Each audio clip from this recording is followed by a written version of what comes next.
ठीक है, सभी को प्रभु यीशु मसीह के नाम में जय मसीह। आइए हम प्रभु की महिमा के लिए गीत गाएंगे।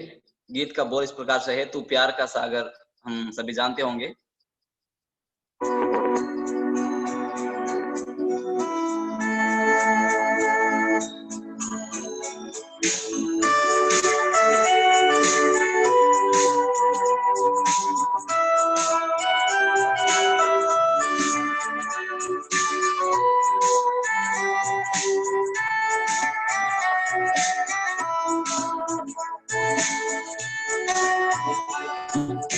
प्यार का सागर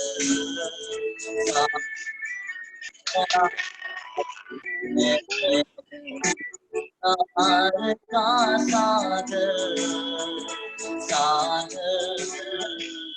सागर तेरे प्यार के सागर में हम तेरे नाम जानते हैं।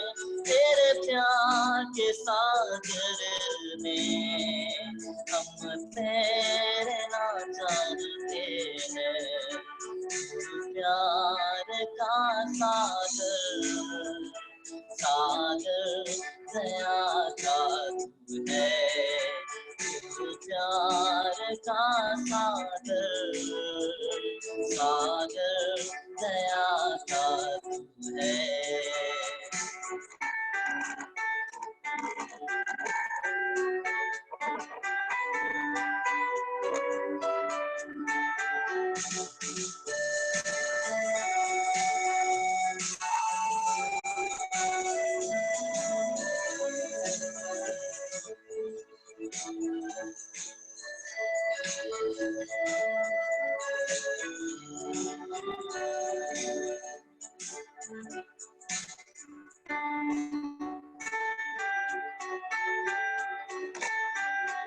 गहराई मिले सागर की, ऊंचाई मिले आसमां की। गहराई मिले सागर की, ऊंचाई मिले आसमां की, पर कोई ना बना पाएगा गहराई तेरे प्यार की। पर कोई ना बना पाएगा गहराई तेरे प्यार की। प्यार का सागर सागर दया का तू है। प्यार का सागर सागर दया का तू है।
Thank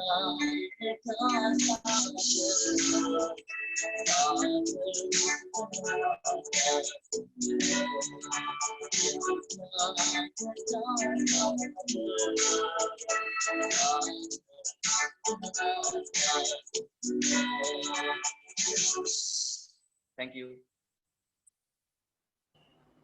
thank you brother Christopher. और एक गाना है क्या?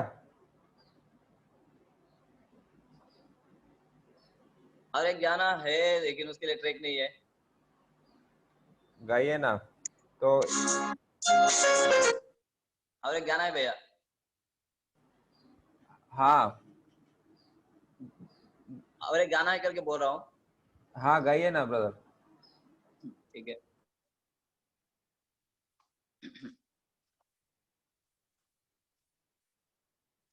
सभी गाने वाला है शायद। आवाज उठाएंगे हम साज बजाएंगे, है यीशु महान अपना ये गीत सुनाएंगे।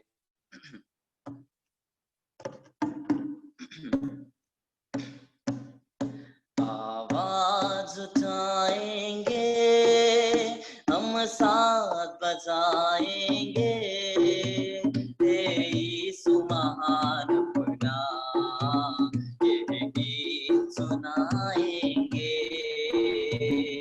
आवाज उठाएंगे हम साथ बजाएंगे, हे यीशु महान अपना ये गीत सुनाएंगे।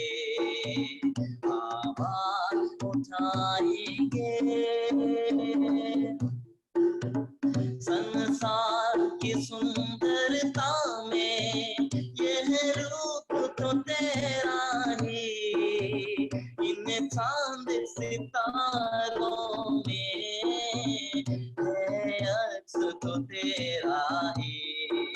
संसार की सुंदरता में यह रूप तो तेरा ही, इन चांद सितारों में अक्स तो तेरा ही।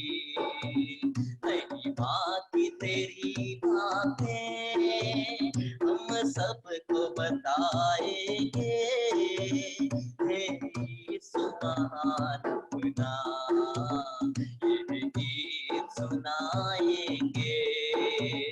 आवाज उठाएंगे। दिल तेरा खजाना है एक पाक मोहब्बत का, कहाँ पा न सका कोई सागर है गुर्बत का। दिल तेरा खजाना है एक पाक मोहब्बत का, कहाँ पा न सका कोई सागर है गुर्बत का। हम तेरी मोहब्बत से दिल अपना सजाएंगे, यीशु महान अपना ये गीत सुनाएंगे। आवाज उठाएंगे हम साथ बजाएंगे, यीशु महान अपना ये गीत सुनाएंगे। आवाज उठाएंगे। ना देख सका हमको तू पाप के सागर में, और बन के मनुष्य आया आकाश से सागर में।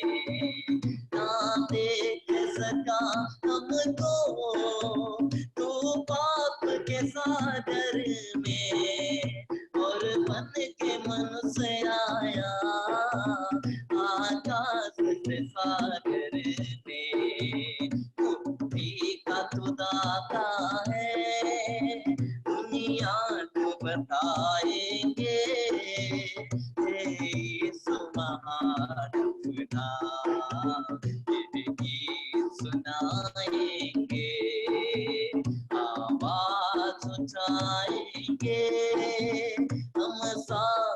बरसाएंगे, हे यीशु महान गुनाह गीत सुनाएंगे, आवाज उठाएंगे। Thank you.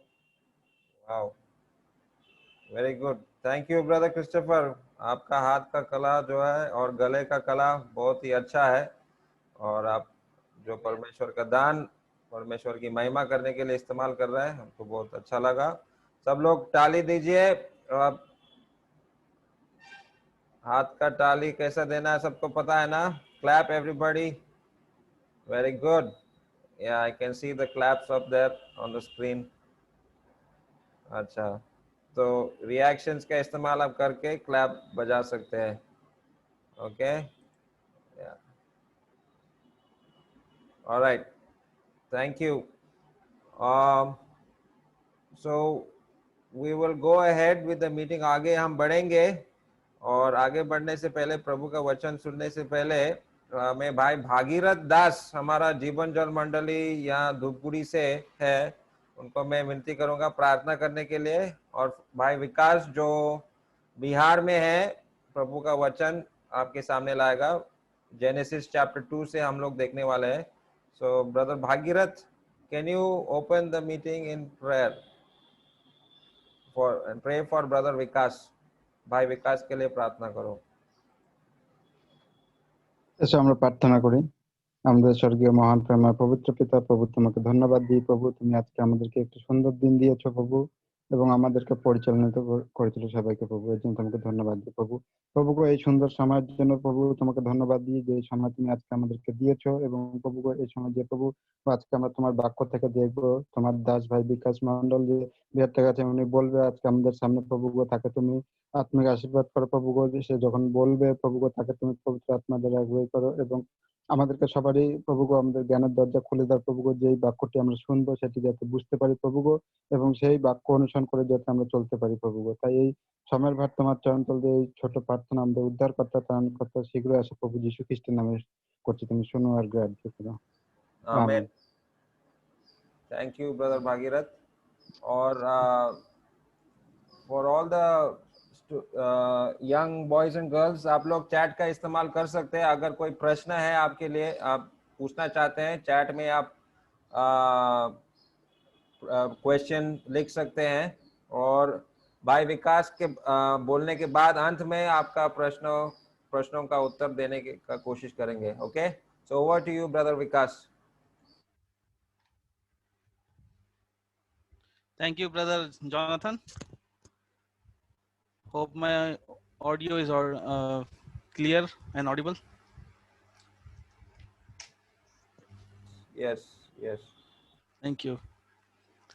ठीक है, सबको प्रभु यीशु मसीह के नाम में फिर से जय मसीह की। और संध्या के समय में आप सभी का स्वागत है इस युवाओं की संगति में।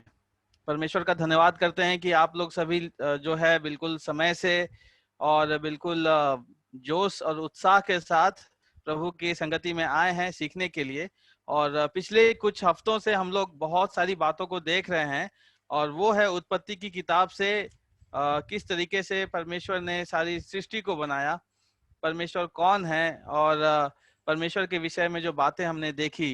और पिछले हफ्ते खासकर किस तरीके से जो आदम को बनाया गया था वो हमने देखा, आदम और हवा का जो सृष्टि की छठे दिन में।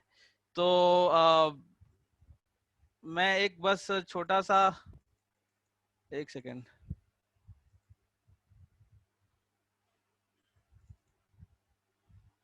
मैं स्क्रीन शेयर करना चाहूंगा यहाँ पे, please bear with me.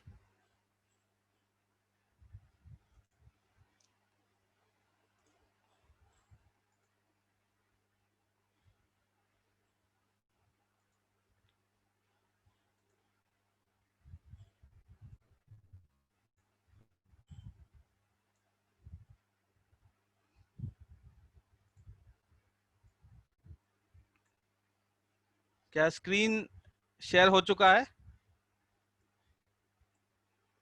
Yes. Okay, तो पिछले हफ्ते हमने क्या देखा था? यहाँ पे उसका सारांश देखते हैं कि परमेश्वर ने किसको बनाया।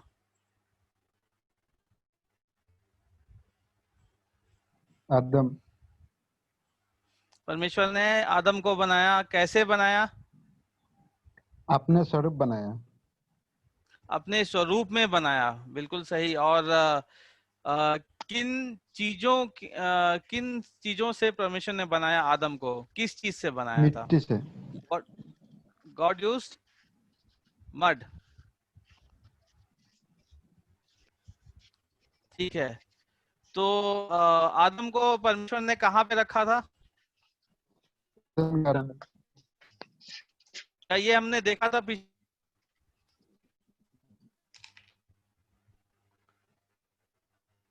से क्लियरली तो बताया नहीं, लेकिन वो हम लोग इस बार देखेंगे।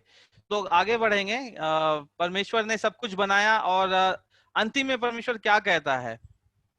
हर दिन के बाद, so when God creates, he creates good things always. परमेश्वर हमेशा अच्छी चीजें को बनाता है। और जब भी परमेश्वर बनाते हैं, एक दिन के बाद एक दिन के बाद वो बना रहे थे, तो उन्होंने कहा ये अच्छा है। तो ये बहुत ही अच्छी बात है। तो सारे 5-6 दिन परमेश्वर ने बनाया, तो कहा अच्छा है, अच्छा है, अच्छा है, अच्छा है। और सब कुछ बनाने के बाद परमेश्वर ने बोला बहुत अच्छा है, इट्स वेरी गुड। सो सब क्रिएशन जब हो गया, उसके बाद परमेश्वर कहते हैं वेरी गुड। तो हम लोग उसके आगे देखेंगे। हम लोग उत्पत्ति दूसरे अध्याय में आते हैं। उसका Genesis chapter 2 verse 1 and 2 verse 1 कोई पढ़ दीजिए। Thus Thus the the heavens, thus the, heavens thus the heavens and the earth were completed in all their vast. Very good, thank you, है ना। सो हमने यहाँ पे देखा कि परमेश्वर आकाश और पृथ्वी को बनाना क्या कर देता है? समाप्त कर देता है। हिंदी में लिखा है यों आकाश और पृथ्वी, उनकी सारी सेना का बनाना समाप्त हो गया। तो परमेश्वर यहाँ पे क्या करता है? परमेश्वर जो अपना काम कर रहा था उसको वो समाप्त करता है। ये बहुत जरूरी बात है, इस बात को जानना हमारे लिए बहुत जरूरी है कि परमेश्वर जो काम करता है उसको वो समाप्त करके ही वो आगे बढ़ता है। ठीक है, इंग्लिश में लिखा है God finished the work of the creation. यहाँ पे देख सकते हैं, मैं हाईलाइट करता हूँ इसको। God finished his work of creation, ये पहले पद में हम लोग इसको देखते हैं। Give me one moment.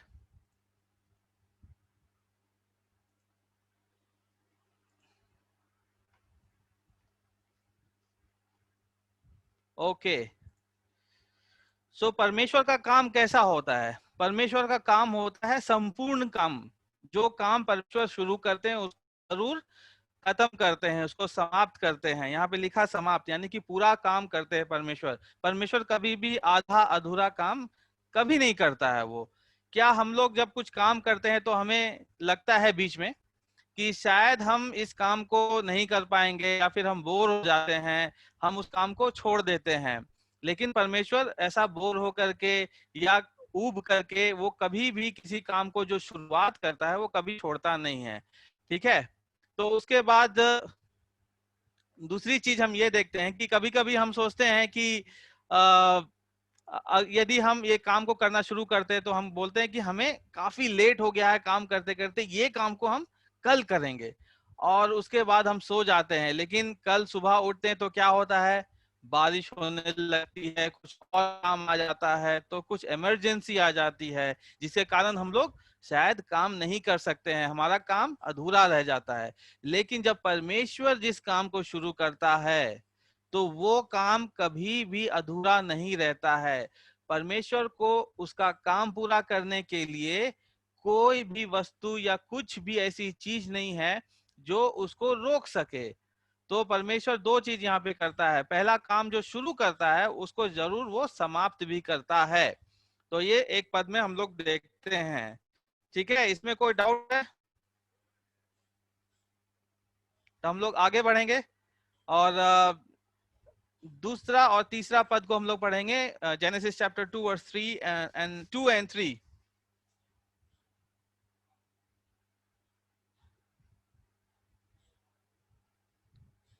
Can someone read? Yep. And on the seventh day, God ended his work which he had made, and he rested on the seventh day from all his work which he had made. And God blessed the seventh day and sanctified it, because that in it he had rested from all his work which God created and made. Thank you, धन्यवाद. तो यहाँ पे लिखा था कि परमेश्वर ने सारा काम जो वो शुरू किया था, सारे काम को उसने कितने दिन में पूरा किया? 6 दिन में पूरा किया. तो इस 6 दिन में परमेश्वर ने सिर्फ 6 दिन में क्या क्या बनाया?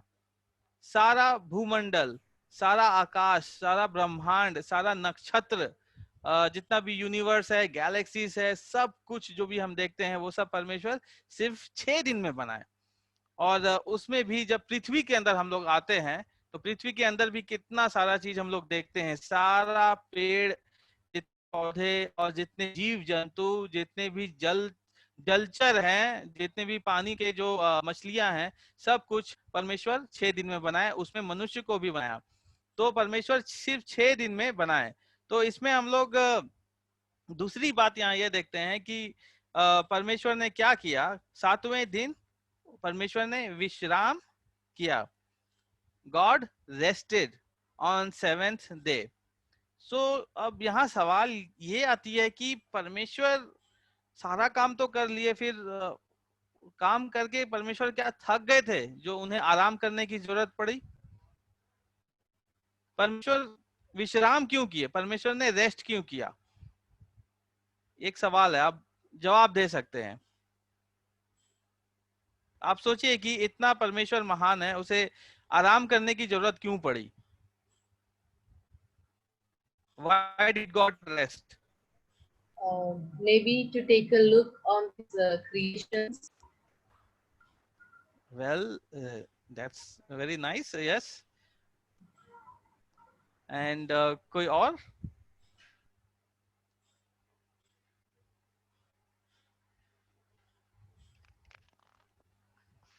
क्या परमेश्वर को नींद आ रही थी क्या? मतलब काम करते करते थक गए.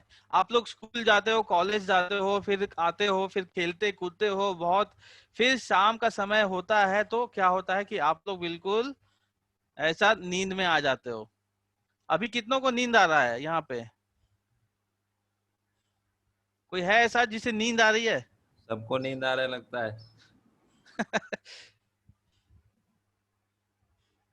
अपना अपना माइक ऑन करके आप लोग बोल सकते हैं. Yeah, everybody, please give answers. Questions are very simple. Unmute and give the answers. Why did God rest on 7th day? Was he tired? Was God tired of creating all the things? He created the light, he created. कमल मोरा आसाम ने बोला कि he has completed his work. उसने chat में डाल दिया. अच्छा, हाँ, he has completed work. Very good.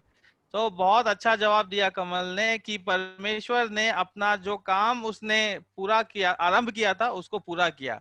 God completed his work and that is why he rested. God rested because he finished making everything what he had planned.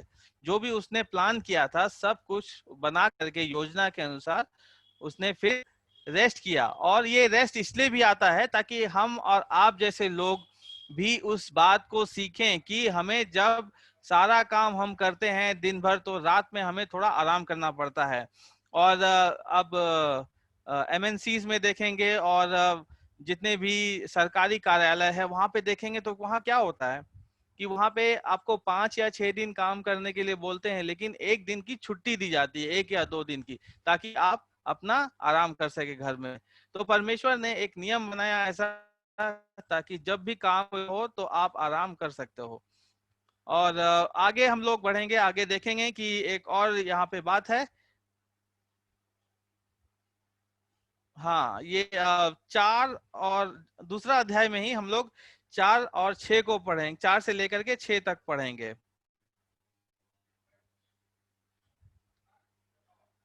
उत्पत्ति दूसरा अध्याय का 4 से लेकर के 6 तक.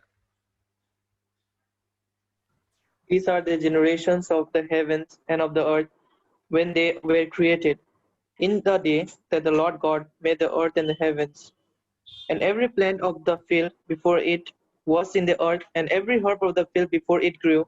For the Lord God had not caused it to be rain upon the earth, and there was not a man to till the ground. But there went up a mist from the earth, and watered the whole face of the ground. Thank you. तो यहाँ पे हमने कुछ बातों को देखा है। सबसे पहली बात क्या हम देखते हैं, चौथे पद में हम देखते हैं इन वर्स 4, यहाँ पे एक अनोखी बात को देखते हैं कि अभी तक जो भी हम पढ़ रहे थे पहले अध्याय से लेकर के 2 अध्याय का 3 पद तक, वहां पर हम जब परमेश्वर का वर्णन आता है तो सिर्फ परमेश्वर शब्द को देखते हैं, ठीक है, गॉड शब्द को देखते हैं। लेकिन चौथे पद में इसमें अलग क्या है, यहाँ पे क्या लिखा है कि जिस दिन यहोवा परमेश्वर, यहोवा परमेश्वर यहाँ पे लिखा है, लॉर्ड गॉड। तो गॉड का मतलब है God who is great and very mighty, he creates everything, he is a creator. दूसरा शब्द जो लॉर्ड है, जो यहोवा है, उसका मतलब ये है कि वो अनंत काल का परमेश्वर है। तो ये एक नई बात परमेश्वर ने यहाँ पे बताई है हम सबको। और आगे हम लोग देखते हैं कि जो वहाँ जो पृथ्वी थी उस वक्त जो नई बनी हुई थी, क्या उस पृथ्वी पर उस समय बारिश होती थी क्या? Was Right. there rain? No. No.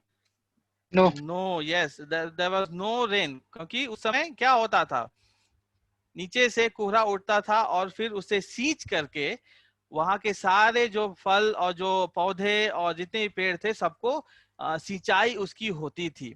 आजकल क्या करना पड़ता है, हमें पानी बटोरना पड़ता है, बहुत कुछ मेहनत करनी पड़ती है, लेकिन पहले ऐसा नहीं था। पहले अपने आप परमेश्वर ने इसको ऑटोमेटिक बनाया था, सब कुछ अच्छे से होता था।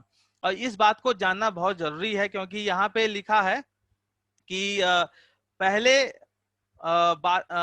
6 पद में लिखा है, पृथ्वी कुआं से कोहरा से उठता था जिससे सारी भूमि सिंच जाती थी, जिससे सारी भूमि सिंच जाती थी। यानी कि यहाँ पे एक बात है कि बारिश नहीं हुई थी। इस बात को जानना जरूरी है, क्योंकि आगे जब हम लोग देखते हैं नूह के समय में, जब नूह प्रचार करता है कि बारिश होने वाली है, बारिश होने वाली है, तो लोग उस पर क्या करते हैं, लोग हंसना शुरू कर देते हैं, क्योंकि मालूम था कि यहाँ बारिश कभी हुई नहीं आज तक, तो अब कहाँ से ऊपर से पानी गिरेगा। तो इसीलिए परमेश्वर ने हमें यहाँ पहले से ही बता दिया है। 5 पद में लिखा था कि पृथ्वी पर जल नहीं बरसाया गया था, तो rain was not there earlier.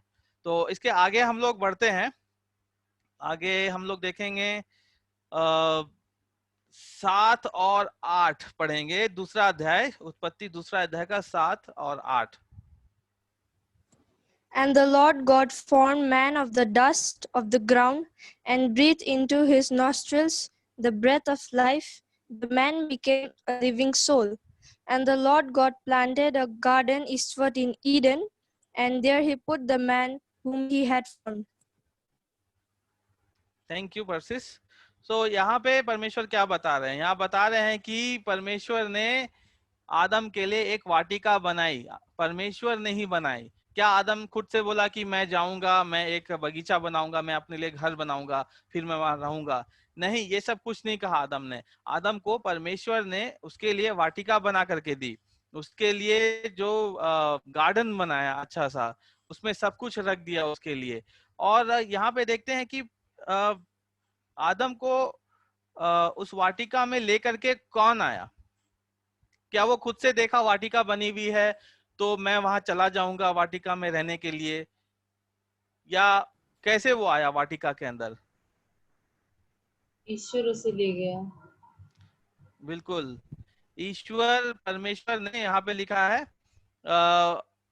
यहोवा परमेश्वर उसको आदम के वाटिका में लेकर के रख दिया, यहाँ पे लिखा 8वें पद में। तो परमेश्वर आदम को उठा करके उसको वहां वाटिका में उसने रख दिया। क्यों रख दिया? क्या आदम को अपने से आना नहीं था क्या?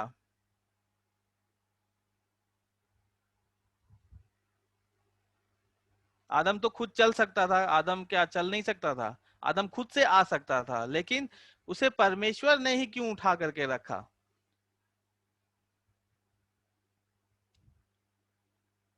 यदि आपके पास, मैं एग्जांपल देता हूं, यदि आपके पास मान लीजिए कोई चीज है, कोई कोई साइकिल है आपके पास, अगर वो साइकिल चलाते हैं, या फिर आपका फोन आपके पास है ऐसा, तो आप फोन को जहां मन करेगा आप वहां पे रख सकते हैं, ये आपका फोन है। तो क्या फोन कभी कह सकता आपको कि नहीं मैं वहां पे नहीं रहूंगा? क्यों? क्योंकि फोन जो है वो आपका फोन है, आप फोन के हकदार हैं, आप फोन के ओनर हैं। तो उसी तरीके से परमेश्वर जो है आदम का रचने वाला था, परमेश्वर ने आदम को बनाया था, इसीलिए आदम का अधिकार किसके पास है? परमेश्वर के पास है। Who has the authority of Adam? It is God, क्योंकि परमेश्वर, God created him and God loved him. परमेश्वर आदम से प्रेम करता था, इसीलिए परमेश्वर ने उसके लिए वाटिका बनाया, उसके लिए गार्डन बनाया, उस गार्डन में आदम को भी उसने रख दिया। तो हमने यहाँ पे 3-4 बातों को देखा। पहला कि परमेश्वर ने जब बना लिया सृष्टि, उसके बाद उसको समाप्त किया, उसको पूरा किया। दूसरी बात हमने देखा कि परमेश्वर अपना काम पूरा करने के बाद वो वहां पे आराम भी किए, विश्राम भी किए। और तीसरी बात हमने देखा जो कि परमेश्वर यहोवा परमेश्वर करके यहाँ पर बताया गया है। और उसी में हमने ये भी देखा कि भूमि पर कभी भी बारिश नहीं होती थी उस वक्त। और उसके बाद हमने क्या देखा कि परमेश्वर ने आदम के लिए एक वाटिका बनाया, एक बगीचा बनाया, एक गार्डन बनाया, और उस गार्डन में परमेश्वर ने स्वयं उसको लेकर के आया, और वहां पे परमेश्वर ने आदम को उस वाटिका का देख रेख करने के लिए रखा। तो हम लोग आगे बढ़ेंगे और जेनेसिस चैप्टर 2 वर्स 9 कोई पढ़ दीजिए।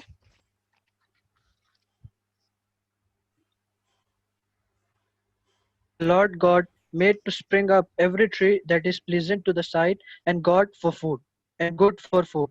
The tree of life was in the midst of the garden, and the tree of the knowledge of good and evil. Thank you Abhishek. So हमने यहाँ पे देखा कि परमेश्वर ने बहुत सारे पेड़ को रखा था, उसमें से एक पेड़ जो था जो परमेश्वर ने रखा था, वो कौन सा पेड़ था? वर्स नंबर 9 अभी हमने पढ़ा। Tree of life. Tree of life, Life. जीवन के वृक्ष को, और दूसरा क्या है? And one more tree, Tree of knowledge. good and evil. Yes, knowledge of good and evil. तो ये दो पेड़ को परमेश्वर ने यहाँ पे वाटिका में रखा। तो यहाँ पे एक सवाल आता है, ये knowledge of good and evil है, जो हमारे भले बुरे का ज्ञान है, ये हमको खुद से आना तो चाहिए, हमें तो खुद आना चाहिए। तो परमेश्वर ने आदम के लिए वो tree of knowledge of good and evil वहां पे क्यों रखा? आपको क्या लगता है कि आदम को पता नहीं था कि बुरा क्या है, भला क्या है?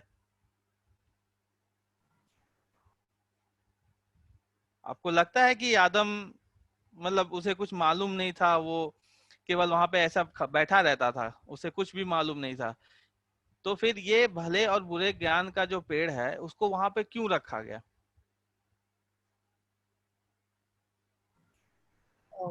Adam could not differentiate between the what is good and evil. He was holy then. He was holy. He could not differentiate. So, Okay. yes. So Yes, go ahead.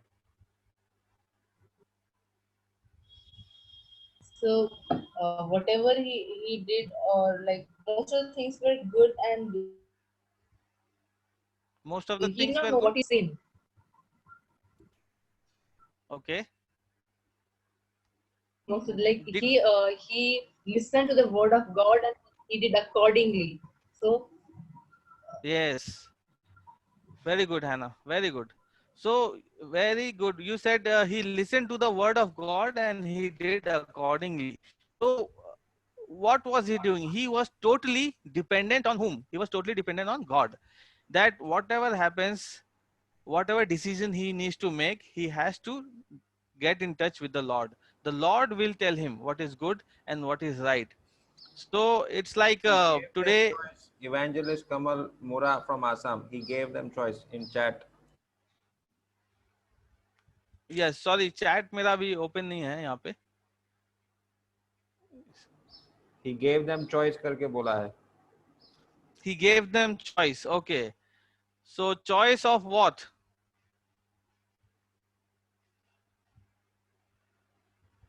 Kamal brother, आप unmute करके बोल सकते हैं. परमेश्वर ने उनको विकल्प दिया, आप कह रहे हैं चॉइस दिया है. तो चॉइस किस बात का दिया था कि आप या तो भला और बुरा का ज्ञान का पेड़ खा सकते, फल खा सकते हैं, या तो आप नहीं खा सकते हैं. ये एक चॉइस दिया था, आप कह रहे हैं. Yes. ओके. तो वो पेड़ एक्चुअली इसीलिए लगाया गया था ताकि आगे चल के हमने देखा कि वो एक टेस्ट दिया गया था उनको. एक आज्ञा थी बस उनको, और वो आज्ञा का उनको पालन करना था. और आज्ञा का पालन नहीं करने से क्या हुआ, हम लोग आगे 16-17 में हम लोग पढ़ेंगे. और इससे पहले हम लोग देखते हैं कि जो भला और बुरा ज्ञान का जो पेड़ का फल है, वो इसीलिए वहां पे रखा गया था ताकि वो लोग जो है भला और बुरा का ज्ञान खुद नहीं करे वो लोग, ताकि पेड़ के ऊपर नहीं परमेश्वर के ऊपर देखे. क्योंकि परमेश्वर जानता है कि आदम और हवा के लिए अच्छा क्या है, वो देता है उनको जो भी चाहिए होता है, परमेश्वर को मालूम है, और वो उनको उस समय अपने नियम के अनुसार से देता है. और हम भी आज जानते हैं कि हमारे लिए भी भला और बुरा जो भी है परमेश्वर जानते हैं. उसके वचन में, बाइबल में हम इस बात को पाते हैं, और इसीलिए हम लोग को भी निर्भर रहना है परमेश्वर के ऊपर. ठीक है. तो आगे हम लोग पढ़ेंगे उत्पत्ति 2 का 16 और 17 में. सॉरी, 16 और 17. And the Lord God commanded the man, "You're free to eat from any tree in the garden, but you must not eat from the tree of the knowledge of good and evil, for when you eat of it, you will surely die." Yes, thank you, है ना. So यहाँ पे खासकर परमेश्वर ने लिखा है कि तू वाटिका के सारे वृक्ष के फल को खा सकता है, लेकिन एक वृक्ष है जिसका फल नहीं खा सकता, और ये वो वही वृक्ष है जिसके बारे में हम बात कर रहे हैं, भले और बुरे का ज्ञान का वृक्ष. क्योंकि परमेश्वर नहीं चाहते थे कि आदम खुद से भला या बुरा के बारे में सोचे, क्योंकि वो उस योग्य नहीं था. अगर एक बच्चे को आप, छोटे बच्चे को आप हाथ में छुरी देंगे तो वो छुरी से क्या करेगा, शायद वो अपने को काट ले या कुछ ले.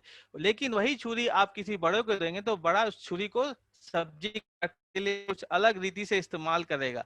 तो भला और बुरा का ज्ञान जो है बच्चे में नहीं रहता. उसको नहीं मालूम कि कौन सी चीज से क्या करना है, किस तरीके से व्यवहार करना है, किस तरीके से पेश आना है. तो हर एक बात के लिए एक बच्चा जो है अपने माता पिता पर निर्भर रहता है. तो इसीलिए परमेश्वर ने उस वृक्ष के फल को रखा था ताकि वो उसको बार बार याद दिलाए कि मुझे परमेश्वर पे निर्भर रहना है, मुझे इस पेड़ पे नहीं परमेश्वर पर निर्भर रहना है. और वहां पे परमेश्वर ने कहा कि जिस दिन उस फल को तू खाएगा उस दिन तू क्या हो जाएगा, ज्ञानी हो जाएगा. क्या ऐसा बोले परमेश्वर? मर जाएगा. तू मर जाएगा.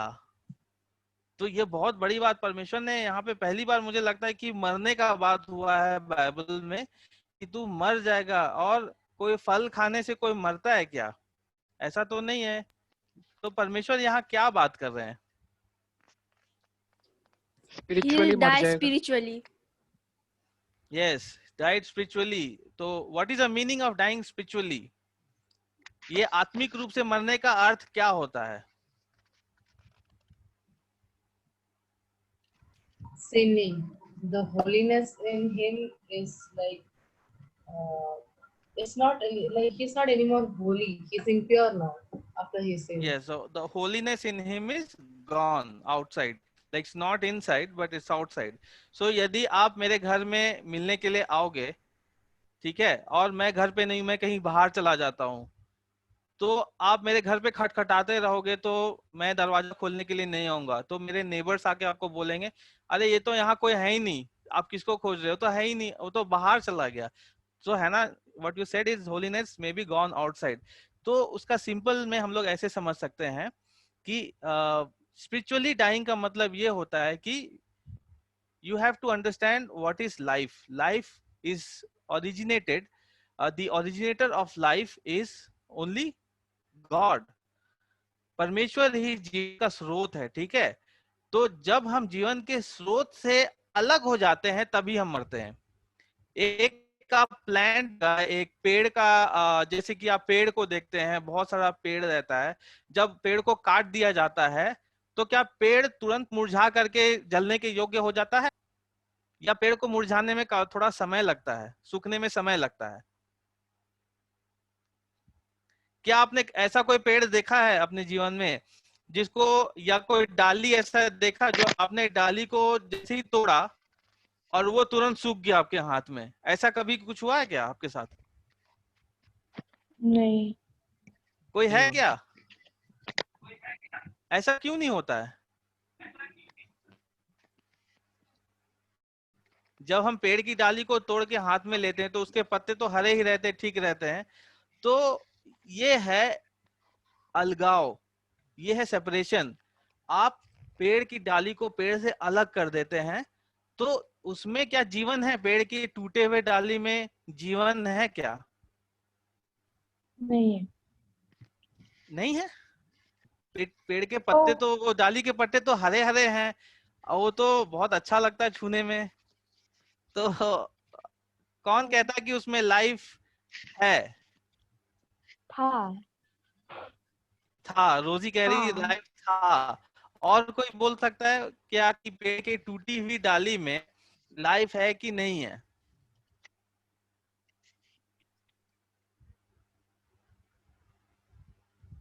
आप लोगों ने पेड़ से डाली कभी तोड़ी है?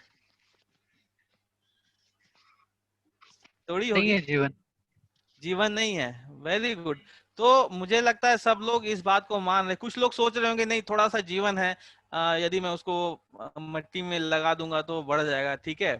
तो लेकिन क्या होता है कि यदि पेड़ की डाली को तोड़ते हैं या पेड़ को काट देते हैं तो उसका जीवन का स्रोत जो है वो अलग हो जाता है, पेड़ से बिल्कुल अलग हो जाता है। तो अलग होने से क्या, उसको पानी नहीं मिलता, उसको जो न्यूट्रिएंट्स है वो नहीं मिलता है, तो धीरे धीरे धीरे धीरे करके वो सूख ही जाएगा। वही आदम के साथ हुआ, वो स्पिरिचुअली मरा तो एक दिन वो फिजिकली भी उसको मरना है। इसी कारण जो है डिसोबीडियंस की वजह से, आज्ञा ना मानने की वजह से पाप और मृत्यु जो है इस दुनिया में आई। उसको हम लोग वो आगे देखेंगे, उसके ऊपर में और भी अच्छे से है। तो ये सिर्फ कमांड दिया गया था। और जैसा हमने देखा, God had authority over Adam, परमेश्वर आदम के ऊपर में अधिकार रखता था। क्यों? क्योंकि परमेश्वर ने ही उसको बनाया था, ठीक है। तो हम लोग आगे बढ़ेंगे और आगे जेनेसिस चैप्टर 2 वर्स 18 को पढ़ दीजिए।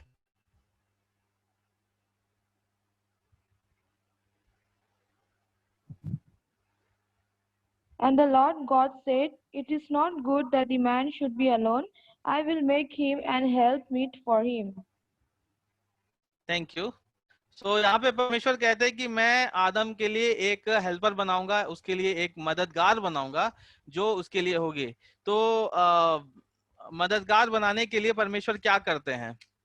उसके बाद लिखा है जेनेसिस 2 का 19 और 20 में हम लोग देखते हैं। यहाँ मैं पढ़ता हूँ, यहोवा परमेश्वर भूमि के सब जाति के बनेले पशुओं और आकाश के सब भांति के पक्षियों को रचकर आदम के पास ले आया कि देखें वह उनका नाम क्या क्या रखता है। और जिस जिस जीवित प्राणी का जो जो नाम आदम ने रखा वही उसका नाम हो गया। सो आदम ने सब जाति के घरेलू पशुओं और आकाश के पक्षियों और सब जाति के बनेले पशुओं के नाम रखे, परंतु आदम के लिए कोई ऐसा सहायक ना मिला जो उससे मेल खा सके। सो परमेश्वर ने आदम को मेल खाने के लिए सारे जानवर सब कुछ लेकर के आया और आदम ने सबका नाम भी रखा। तो जो नाम आदम ने उस समय रखा वो नाम आज तक चला आ रहा है, ठीक है। तो इसमें से बहुत सारा जानवर आप देख रहे हैं, तो सब जानवर का नाम आप लोग जानते हैं? इसमें सारे जानवर का नाम जानते हैं आप लोग? ये क्या है? ये Rhino. Rhinoceros. Okay, very good. तो ये जो आप हम लोग नाम बोल रहे हैं ना, ये राइनोसोरस है, ये लायन, ये एलिफेंट है, पेंगुइन है, बेयर है, जो भी है, ये सब आदम ने शुरू में ये सब नाम को रखा, उसी नाम को आज तक चला आ रहा है। और इसीलिए परमेश्वर ने उसके लिए एक हेल्पर, एक सहायक बनाने के लिए सोचा। लेकिन ये खासकर 18 में जो लिखा है, जो उससे मेल खाए, उससे मैच करे, ठीक है। तो कोई भी मैच नहीं कर पाया जितने भी एनिमल्स थे। तो परमेश्वर ने फिर आदम के लिए एक हेल्पर को बनाया। और हेल्पर कैसे बनाया?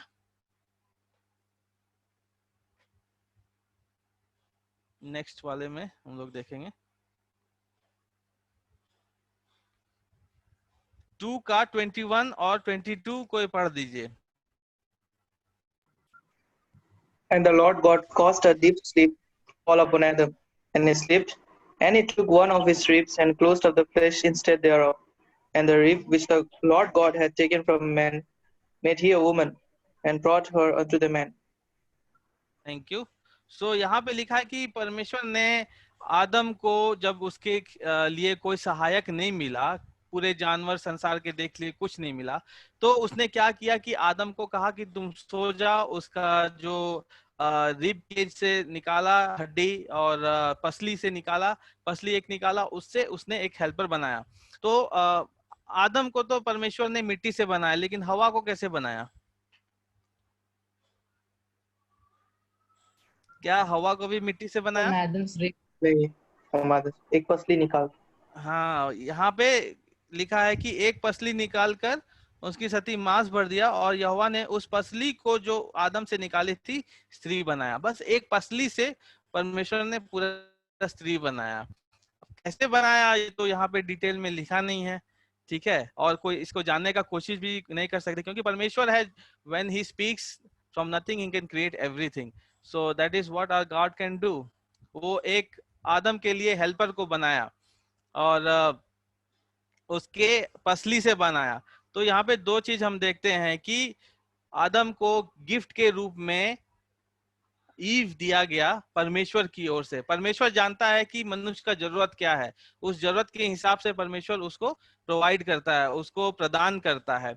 दूसरी चीज हम यहाँ पे ये देखते हैं, बहुत ही इंपॉर्टेंट बात है ये, जो आगे चल के जो आपकी शादी होगी तो आप लोग ये बात को जानिएगा कि यहाँ पे परमेश्वर ने शादी के बारे में ऑर्डेन किया है। God has ordained marriage here.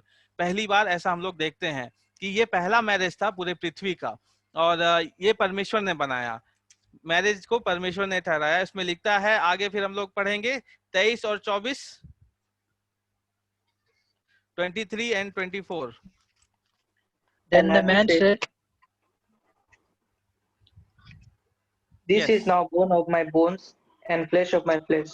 She shall be called woman, because she was taken out of the man. Therefore shall a man leave his father and his mother, and shall cleave unto his wife, and they shall be one flesh. Yes, thank you. तो यहाँ पे लिखा है कि मेरे हड्डी में का हड्डी है, मेरे मांस में का मांस है। सो आदम में से निकाली गई स्त्री उसकी पसली से निकाली गई थी, उसके रिब से निकाली गई थी। तो ऐसा कहते हैं कि जो हवा है, ईव है, उसको सिर से ऐसा नहीं निकाला ताकि वो उसके सिर पर चढ़ के राज्य कर सके, ठीक है ना, ताकि वो जो है ईव उसके ऊपर हो जाए और बड़ी हो जाए उससे, ताकि आदम को लगने लगे वो कुछ है ही नहीं। और परमेश्वर ने आदम को पैर से भी नहीं बनाया, हवा को पैर से नहीं बनाया, आदम के पैर से, ताकि जो हवा है, जो ईव है, उसको अपना हीनता लगने लगी, वो छोटी है, आदम से बहुत ही गिरी हुई टाइप की है, ऐसा नहीं लगे। इसलिए परमेश्वर ने रिब केज से बनाया, ताकि उसको लगे कि दोनों में समानता है, इक्वालिटी है। तो इक्वालिटी का जो लेसन जो पूरी दुनिया में चल रहा है आज, वो बाइबल में हम पाते हैं, यहाँ से पाते हैं कि परमेश्वर ने पूरे आदम और हवा को एक बनाया है। वो लोग हर बात में एक है, कि उसमें किसी एक में कमी नहीं है, किसी एक में कुछ ज्यादा नहीं है, दोनों समान है। परमेश्वर नर और नारी दोनों को एक जैसे देखता है। और यहीं पे इसीलिए 24 पद में लिखा है कि इस कारण पुरुष अपने माता पिता को छोड़कर अपनी पत्नी के साथ रहेगा, वो दोनों एक तन होंगे। और आगे भी पिछले बार हमने देखा होगा कि जब परमेश्वर आदम हवा को बनाते हैं छठे दिन, तो वहां पे उसको क्या जवाब देते हैं, क्या उसको आज्ञा देते हैं? उसने उनसे कहा, उत्पत्ति 1 का 28 पढ़ दीजिए, जेनेसिस 1:28।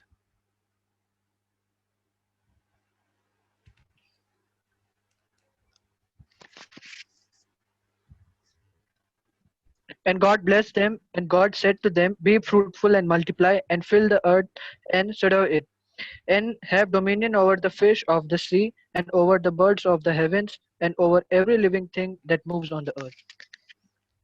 थैंक यू अभिषेक।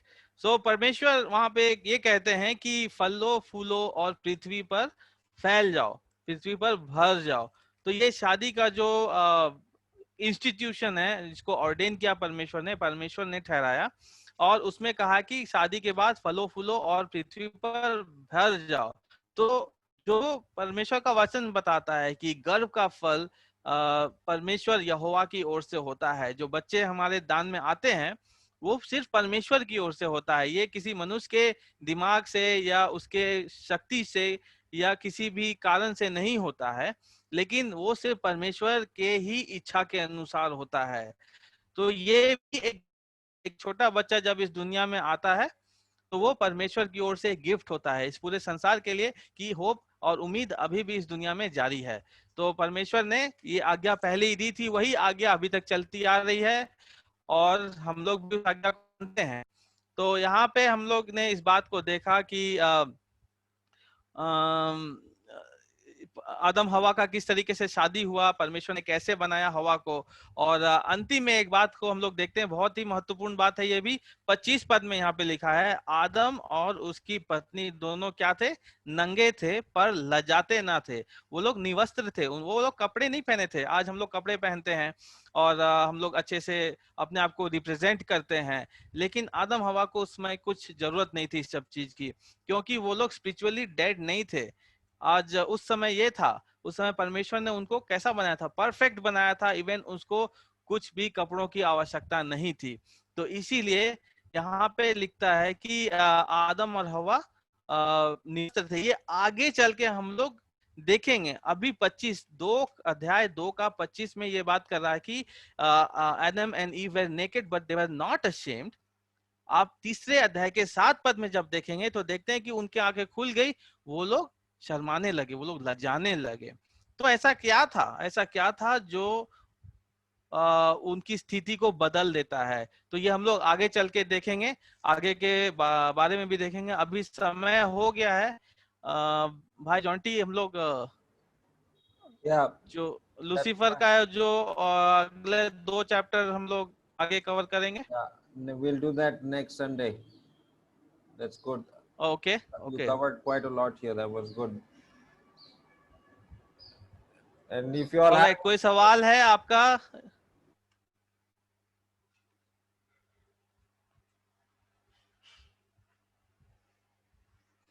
कोई सवाल है? और या आप कुछ बोलना चाहते हैं, कोई जो इवेंजलिस्ट भाई लोग जुड़े हैं कुछ बोलना चाहते हैं तो फील फ्री।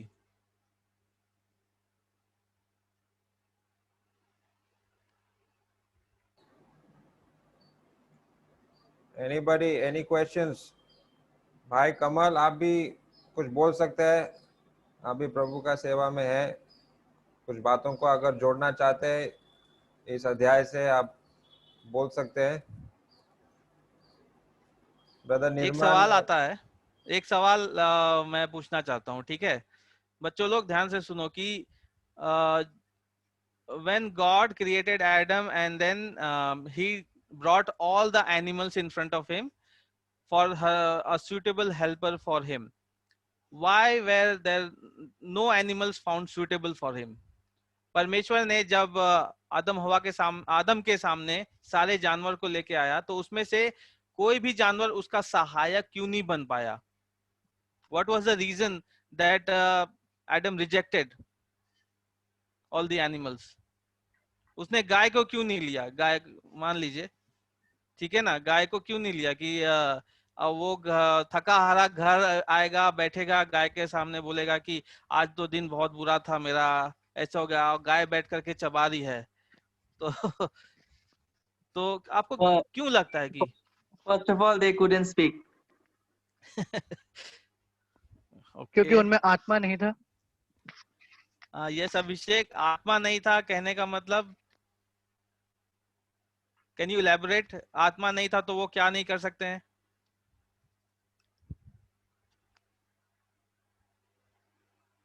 जैसे आदम पिता परमेश्वर से बात कर सकता था और मतलब आत्मिक तौर से जुड़ सकता था, वैसे जानवर नहीं कर सकते। यस यस, वेरी गुड अभिषेक, वेरी गुड। तो जानवर लोग स्वभाव से परमेश्वर के खोजी नहीं होते हैं, करेक्ट? आपने किसी जानवर को देखा कि वो जा रहा है मंदिर में, ऐसा ऐसा कुछ कर रहा है, कोई चर्च में आकर के बैठा हुआ है जानवर, ठीक है ना, बाइबल पढ़ रहा है कोई जानवर, ऐसा कुछ कोई जानवर नहीं देखा होगा आपने। तो जानवर के अंदर परमेश्वर की खोज करने की व्यवस्था नहीं दी गई है, उसके अंदर ऐसा नहीं है, लेकिन मनुष्य के अंदर है। इसीलिए परमेश्वर ने आदम के लिए एक सुटेबल हेल्पर बनाया ईव के रूप में। Yes brother Jonty. Any more questions? Anybody? Boys, girls? Did you understand the lesson today?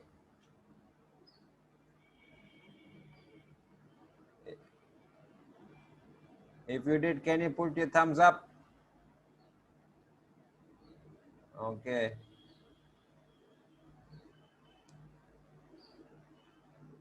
Rajesh, did you follow the lesson today? Good. I got everybody's. Only Rajesh का नहीं मिला thumbs up.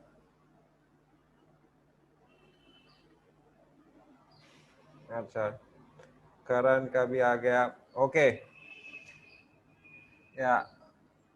Rajesh ने ऐसा camera पे Thums up करके दिया है, तो थैंक यू राजेश। अच्छा अच्छा, गुड, ठीक है। तो फिर हम लोग प्रार्थना के साथ अंत करेंगे, या कोई किसी को प्रश्न है?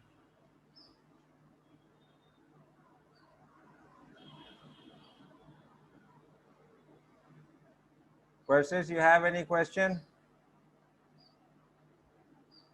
No, uncle. Okay. So then we will close in prayer.